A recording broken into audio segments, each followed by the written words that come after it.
alle sammen. Lige nu befinder mig i hjertet København i Frederiksberg til Paradise finalefest. Reality Gods har sendt mig afsted, så jeg kommer til at fange nogle af de markante reality-stjerner og få en lille snak om, de synes vinderne er værdige, hvad de synes om Civil Paradise Hotel, om det er noget, de fortryder, eller om noget, de vil gøre igen. Så det er super spændende.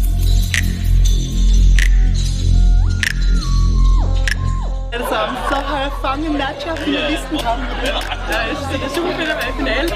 Hej alle sammen, så har jeg fanget Trine fra Hey guys, så har jeg fanget Jonas fra Paradise. Hej.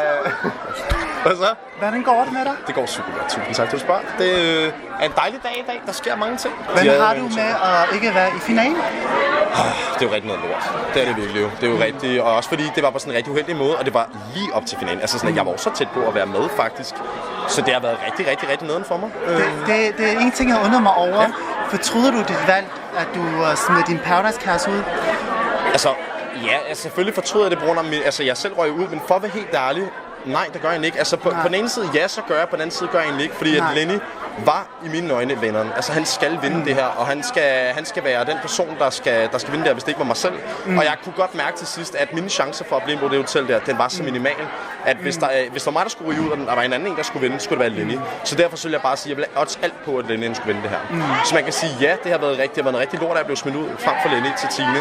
Men samtidig så var jeg også tilfreds. Så du synes, det er det rigtig værdige, at der er med lige nu? Det synes jeg ikke klart. Udover dig selv? Ja, det synes jeg. Hvis det ikke havde været mig, så synes jeg faktisk, Stjerner, det er så fint. Det synes jeg virkelig. Hvis nu du fik et andet tilbud med et reality-program, hvad skulle det så være?